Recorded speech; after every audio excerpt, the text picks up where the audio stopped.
Bleak House by Charles Dickens. Chapter 32. The Appointed Time. It is night in Lincoln's Inn, perplexed and troublous valley of the shadow of the law, where suitors generally find but little day, and fat candles are snuffed out in offices, and clerks have rattled down the crazy wooden stairs and dispersed. The bell that rings at 9 o'clock has ceased its doleful clangor about nothing. The gates are shut, and the night porter, a solemn warder with the mighty power of sleep, keeps guard in his lodge.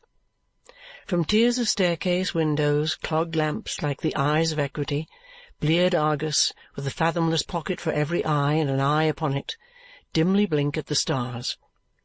In dirty upper casements, here and there hazy little patches of candle-light reveal where some wise draftsman and conveyancer yet toils for the entanglement of real estate in meshes of sheepskin, in the average ratio of about a dozen of sheep to an acre of land.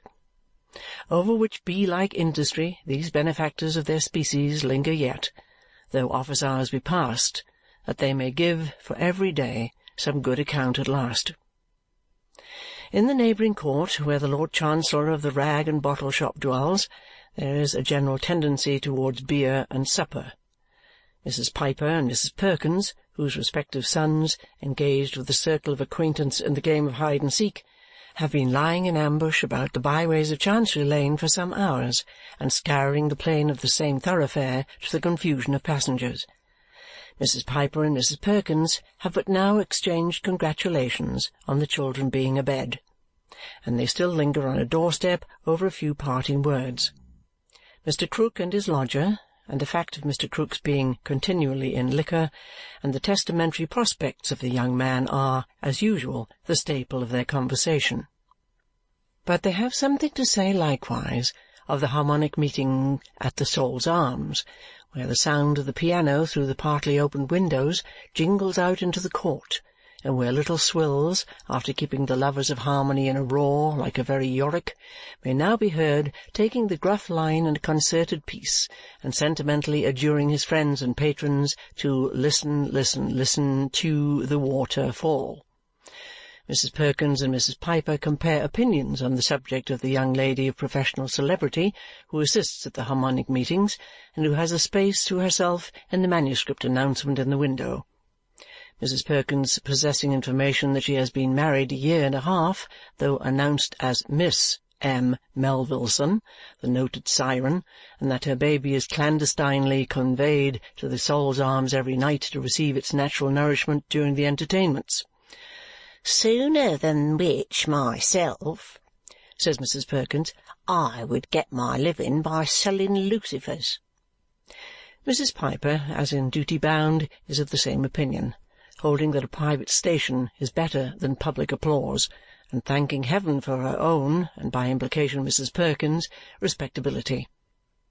By this time the pot-boy of the Sol's Arms appearing with her supper pint well frothed, Mrs. Piper accepts that tankard and retires indoors, first giving a fair good night to Mrs. Perkins, who has had her own pint in her hand ever since it was fetched from the same hostelry by young Perkins before he was sent to bed. Now there is a sound of putting up shop shutters in the court, and a smell as of the smoking of pipes, and shooting stars are seen in upper windows, further indicating retirement to rest. Now, too, the policeman begins to push at doors, to try fastenings, to be suspicious of bundles, and to administer his beat on the hypothesis that every one is either robbing or being robbed. It is a close night, though the damp cold is searching too, and there is a laggard mist a little way up in the air. It is a fine steaming night to turn the slaughter-houses, the unwholesome trades, the sewerage, bad water, and burial-grounds to account, and give the registrar of deaths some extra business. It may be something in the air, there is plenty in it, or it may be something in himself that is in fault, but Mr. Weevil, otherwise Jobling, is very ill at ease. He comes and goes between his own room and the open street door 20 times an hour. He has been doing so ever since it fell dark. Since the Chancellor shut up his shop, which he did very early to-night, Mr. Weevil has been down and up, with a cheap tight velvet skull-cap on his head, making his whiskers look out of all proportion, oftener than before. It is no phenomenon that Mr. Snagsby should be ill at ease too, for he always is so, more or less, under the oppressive influence of the secret that is upon him. Impelled by the mystery of which he is a partaker, and yet in which he is not a sharer, Mr. Snagsby haunts what seems to be its fountain-head, the rag-and-bottle shop in the court. It has an irresistible attraction for him. Even now, coming round by the Sol's Arms with the intention of passing down the court and out at the Chancery Lane end, and so terminating his unpremeditated after-supper stroll of 10 minutes long from his own door and back again, Mr. Snagsby approaches.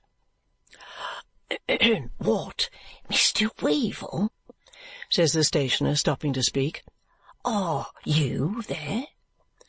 "Aye," says Mr. Weevil. "Here I am, Mr. Snagsby." "Airing yourself, as I am doing, before you go to bed?" the stationer inquires. "Why, there's not much air to be got here, and what there is not very freshening," Weevil answers, glancing up and down the court. "Very true, sir. Don't you observe?" says Mr. Snagsby, pausing to sniff and taste the air a little. "Don't you observe, Mr. Weevil, that you're, not to put too fine a point upon it, that you're rather greasy here, sir?" "Why, I have noticed myself that there is a queer kind of flavour in the place to-night," Mr. Weevil rejoined. "I suppose it's chops at the Sol's Arms." "Chops? Do you think so? Oh, chops, eh?" Mr. Snagsby sniffs and tastes again. "Well, sir, I suppose it is, but I should say their cook at the Sol wanted a little looking after. She has been burning 'em, sir, and I don't think—" Mr. Snagsby sniffs and tastes again, and then spits and wipes his mouth. "I don't think, not to put too fine a point upon it, that they were quite fresh when they were shown the gridiron." "That's very likely. It's a tainting sort of weather." "It is a tainting sort of weather," says Mr. Snagsby, "and I find it sinking to the spirits." "By George, I find it gives me the horrors," returns Mr. Weevil. "Then, you see, you live in a lonesome way and in a lonesome room with a black circumstance hanging over it," says Mr. Snagsby, looking in past the other shoulder along the dark passage and then falling back a step to look up at the house. "I couldn't live in that room alone, as you do, sir. I should get so fidgety and worried of an evening sometimes that I should be driven to come to the door and stand here sooner than sit there. But then it's very true you didn't see in your room what I saw there. That makes the difference." "I know quite enough about it," returns Tony. "It's not agreeable, is it?" pursues Mr. Snagsby, coughing his cough of mild persuasion behind his hand. "Mr. Krook ought to consider it in the rent. I hope he does, I am sure." "I hope he does," says Tony, "but I doubt it." "You find the rent too high, do you, sir?" returns the stationer. "Rents are high about here. I don't know how it is exactly, but the law seems to put things up in price. Not," adds Mr. Snagsby with his apologetic cough, "that I mean to say a word against the profession I get my living by." Mr. Weevil again glances up and down the court and then looks at the stationer. Mr. Snagsby, blankly catching his eye, looks upward for a star or so and coughs a cough expressive of not exactly seeing his way out of this conversation. "It's a curious fact, sir," he observes, slowly rubbing his hands, "that he should have been—" "Who's he?" interrupts Mr. Weevil. "The deceased, you know," says Mr. Snagsby, twitching his head and right eyebrow towards the staircase and tapping his acquaintance on the button. "Ah, to be sure," returns the other, as if he were not over fond of the subject. "I thought we had done with him." I was only going to say it's a curious fact, sir, that he should have come and lived here, and been one of my writers, and then that you should come and live here, and be one of my writers too, which there is nothing derogatory, but far from it, in the appellation," says Mr. Snagsby, breaking off with a mistrust that he may have unpolitely asserted a kind of proprietorship in Mr. Weevil. "because I have known writers that have gone into brewers' houses and done really very respectable indeed. Eminently respectable, sir," adds Mr. Snagsby with a misgiving that he has not improved the matter. "It's a curious coincidence, as you say," answers Weevil, once more glancing up and down the court. "Seems a fate in it, don't there?" suggests the stationer. "There does." "Just so," observed the stationer with his confirmatory cough. "Quite a fate in it. Quite a fate. Well, Mr. Weevil, I'm afraid I must bid you a good night." Mr. Snagsby speaks as if it made him desolate to go, though he has been casting about for any means of escape ever since he stopped to speak. "My little woman will be looking for me else. Good night, sir." If Mr. Snagsby hastens home to save his little woman the trouble of looking for him, he might set his mind at rest on that score. His little woman has had her eye upon him round the Sol's Arms all this time, and now glides after him with a pocket-handkerchief wrapped over her head, honouring Mr. Weevil and his doorway with a searching glance as she goes past. "You'll know me again, ma'am, at all events," says Mr. Weevil to himself, "and I can't compliment you on your appearance, whoever you are, with your head tied up in a bundle. Is this fellow never coming?" This fellow approaches as he speaks. Mr. Weevil softly holds up his finger and draws him into the passage and closes the front door. Then they go upstairs, Mr. Weevil heavily, and Mr. Guppy, for it is he, very lightly indeed. When they are shut into the back room, they speak low. "I thought you'd gone to Jericho at least instead of coming here," says Tony. "Why, I said about 10. "You said about 10," Tony repeats. "Yes, so you did say about 10. According to my count, it's 10 times 10. It's 100 o'clock. I never had such a night in me life." "What has been the matter?" "That's it," says Tony. "Nothing has been the matter. But here have I been stewing and fuming in this jolly old crib till I have had the horrors falling on me as thick as hail. There's a blessed-looking candle," says Tony, pointing to the heavily burning taper on his table, with a great cabbage head and a long winding sheet. "That's easily improved," Mr. Guppy observes as he takes the snuffers in hand. "Is it?" returns his friend. "Not so easily as you think. It has been smouldering like that ever since it was lighted." "Why, what's the matter with you, Tony?" inquires Mr. Guppy, looking at him, snuffers in hand, as he sits down with his elbow on the table. "William Guppy," replies the other. "I'm in the Downs. It's this unbearably dull, suicidal room and old bogey downstairs, I suppose." Mr. Weevil moodily pushes the snuffers tray from him with his elbow, leans his head on his hand, puts his feet on the fender, and looks at the fire. Mr. Guppy, observing him, slightly tosses his head and sits down on the other side of the table in an easy attitude. "Wasn't that Snagsby talking to you, Tony?" "Yes. And he—" "Yes, it was Snagsby," said Mr. Weevil, altering the construction of his sentence. "On business?" "No, no business. He was only sauntering by and stopped to prose." "I thought it was Mr. Snagsby," says Mr. Guppy, "and thought it as well that he shouldn't see me, so I waited till he was gone."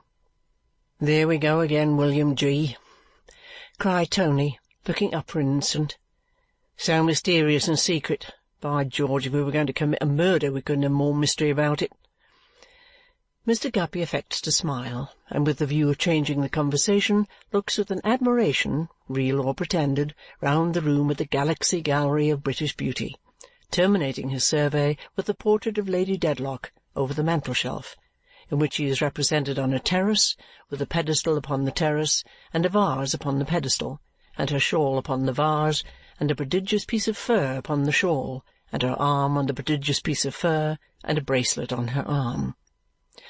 "That's very like Lady Dedlock," says Mr. Guppy. "It's a speaking likeness." "I wish it was," growls Tony, without changing his position. "I should have some fashionable conversation here then." Finding by this time that his friend is not to be wheedled into a more sociable humour, Mr. Guppy puts about upon the ill-used tack and remonstrates with him. "Tony," says he, "I can make allowances for lowness of spirit, for no man knows what it is when it does come upon a man better than I do, and no man perhaps has a better right to know it than a man who has an unrequited image imprinted on his heart. But there are bounds to these things when an unoffending party is in question, and I will acknowledge to you, Tony, that I don't think your manner on the present occasion is hospitable, or quite gentlemanly." "This is strong language, William Guppy," returns Mr. Weevil. "Sir, it may be," retorts Mr. William Guppy, "but I feel strongly when I use it." Mr. Weevil admits that he has been wrong, and begs Mr. William Guppy to think no more about it. Mr. William Guppy, however, having got the advantage, cannot quite release it without a little more injured remonstrance.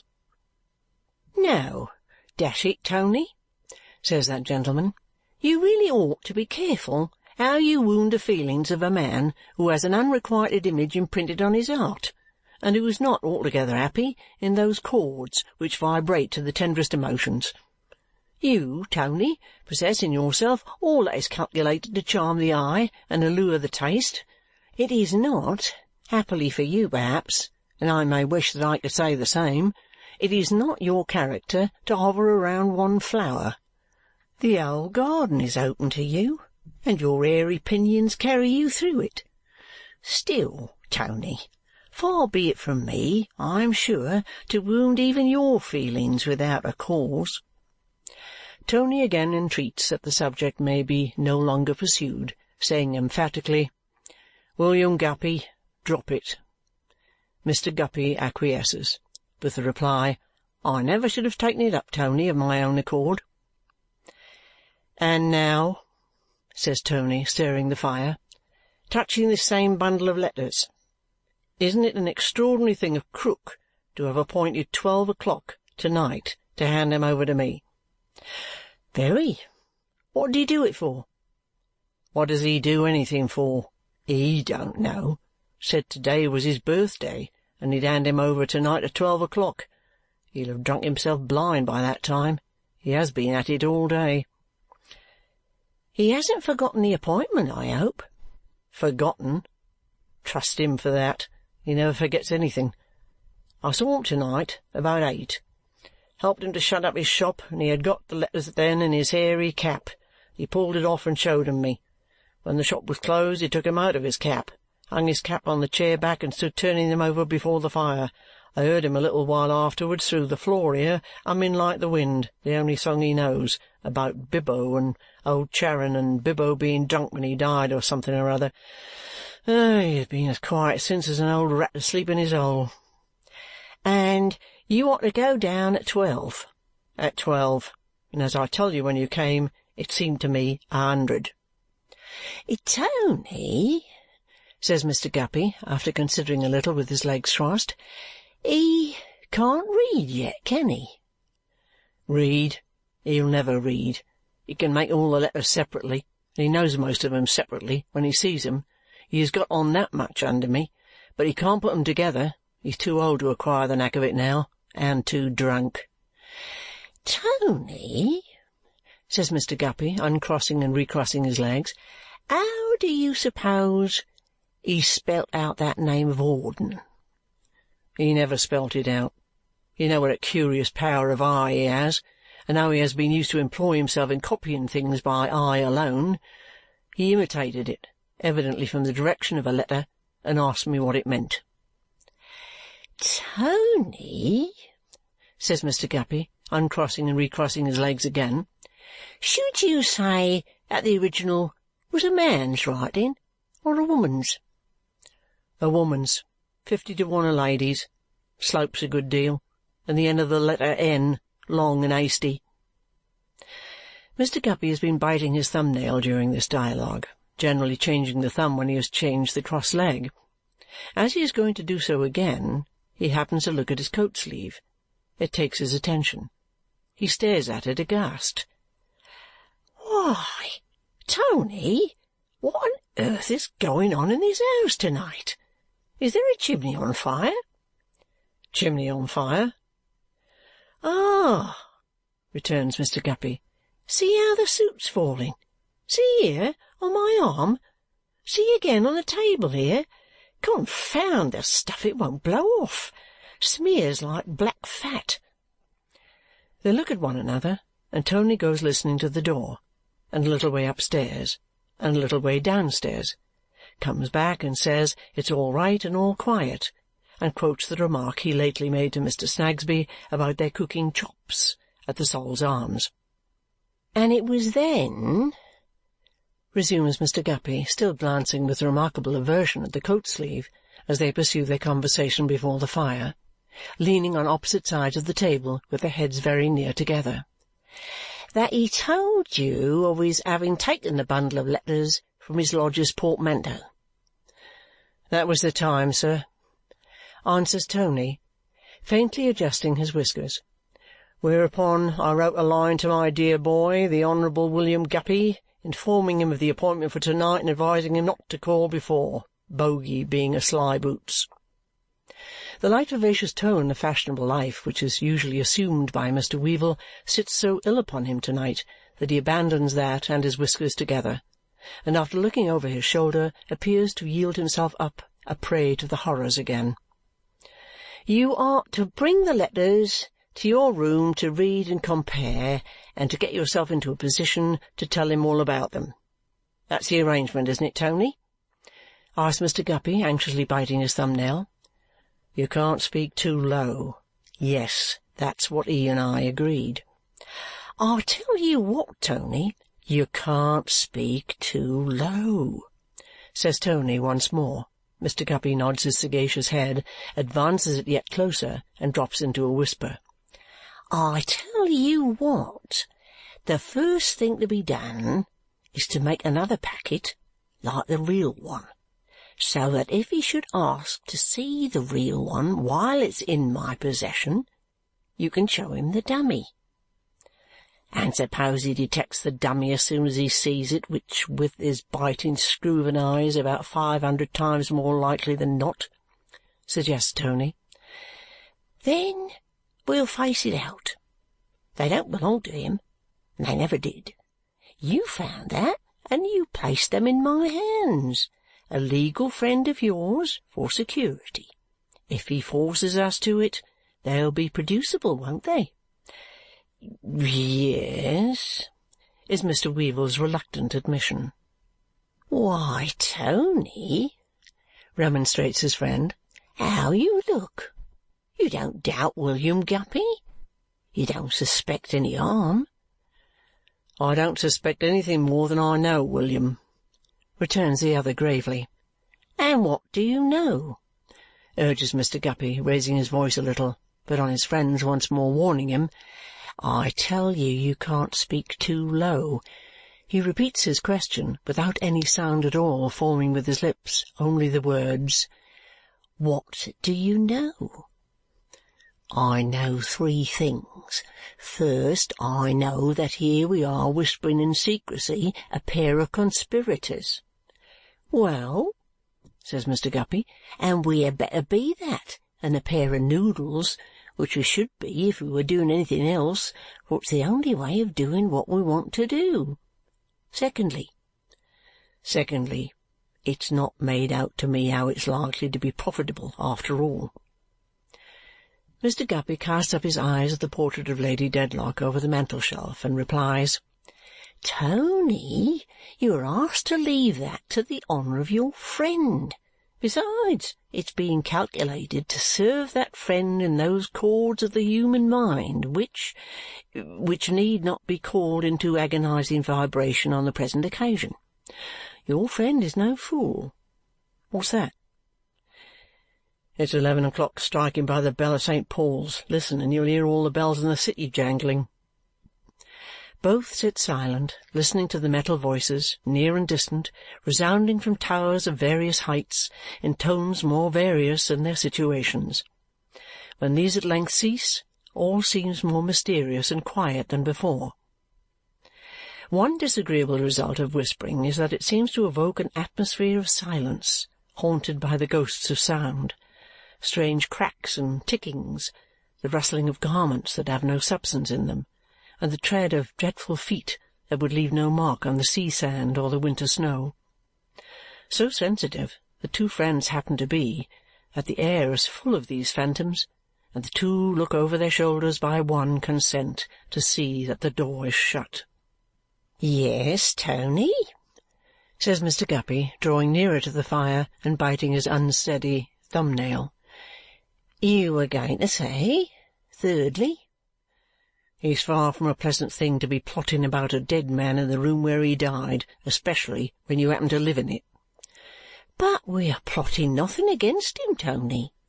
"Maybe not. Still, I don't like it. Live here by yourself and see how you like it." "As to dead men, Tony," proceeds Mr. Guppy, evading this proposal, "there have been dead men in most rooms." "I know there have, but in most rooms you let 'em alone, and they let you alone," Tony answers. The two look at each other again. Mr. Guppy makes a hurried remark to the effect that they may be doing the deceased a service, that he hopes so. There is an oppressive blank until Mr. Weevil, by stirring the fire suddenly, makes Mr. Guppy start as if his heart had been stirred instead. "Faugh! Here's more of this hateful soot hanging about," says he. "Let us open the window a bit and get a mouthful of air. It's too close." He raises the sash, and they both rest on the window-sill, half in and half out of the room. The neighbouring houses are too near to admit of their seeing any sky without craning their necks and looking up, but lights in frowsy windows here and there, and the rolling of distant carriages, and the new expression that there is of the stir of men, they find to be comfortable. Mr. Guppy, noiselessly tapping on the window-sill, resumes his whispering in quite a light comedy tone. "By the by, Tony, don't forget old Smallweed," meaning the younger of that name. "I've not let him into this, you know. That grandfather of his is too keen by half. It runs in the family." "I remember," says Tony. "I'm up to all that." "And as to Krook," resumes Mr. Guppy, "now, do you suppose he's really got hold of any other papers of importance as he has boasted to you since you have been such allies?" Tony shakes his head. "I don't know. Can't imagine. If we get through this business without rousing his suspicions, I shall be better informed, no doubt. How can I know without seeing them, when he don't know himself? He's always spelling out words from them, and chalking them over the table and the shop wall, and asking what this is and what that is, but his whole stock from beginning to end may easily be the waste paper he bought it as, for anything I can say. It's a monomania with him to think he is possessed of documents. He's been going to learn to read them this last quarter of a century, I should judge, from what he tells me." "How did he first come by that idea, though? That's the question," Mr. Guppy suggests with one eye shut, after a little forensic meditation. "He may have found papers in something he bought, where papers were not supposed to be, and may have got it into his shrewd head from the manner and place of their concealment that they are worth something. Or he may have been taken in some pretended bargain. Or he may have been muddled altogether by long staring at whatever he has got, and by drink, and by hanging about the Lord Chancellor's court and hearing of documents for ever," returns Mr. Weevil. Mr. Guppy, sitting on the window-sill, nodding his head and balancing all these possibilities in his mind, continues thoughtfully to tap it, and clasp it, and measure it with his hand, until he hastily draws his hand away. "What in the devil's name," he says, "is this? Look at my fingers." A thick yellow liquor defiles them, which is offensive to the touch and sight and more offensive to the smell. A stagnant, sickening oil with some natural repulsion in it that makes them both shudder. "What have you been doing here? What have you been pouring out of the window?" "I pouring out of window? Nothing, I swear. Never since I've been here," cries the lodger. "And yet look here, and look here." When he brings the candle here, from the corner of the window-sill, it slowly drips and creeps away down the bricks. Here lies in a little thick, nauseous pool. "This is a horrible house," says Mr. Guppy, shutting down the window. "Give me some water, or I shall cut my hands off." He so washes and rubs and scrubs and smells and washes that he has not long restored himself with a glass of brandy and stood silently before the fire when St. Paul's bell strikes 12, and all those other bells strike 12, from their towers of various heights in the dark air and in their many tones. When all is quiet again, the lodger says, "It's the appointed time at last.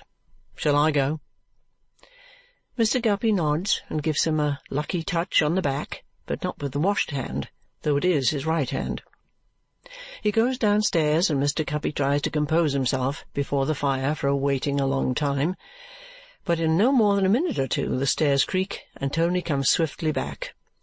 "Have you got 'em?" "Got 'em? No. The old man's not there." He has been so horribly frightened in the short interval that his terror seizes the other, who makes a rush at him and asks loudly, "What's the matter?" "I couldn't make him hear, and I softly opened the door and looked in. And the burning smell is there, and the soot is there, and the oil is there, and he is not there." Tony ends this with a groan. Mr. Guppy takes the light. They go down, more dead than alive, and holding one another, push open the door of the back shop. The cat has retreated close to it and stands snarling, not at them, at something on the ground before the fire. There is a very little fire left in the grate, but there is a smouldering, suffocating vapour in the room, and a dark, greasy coating on the walls and ceiling.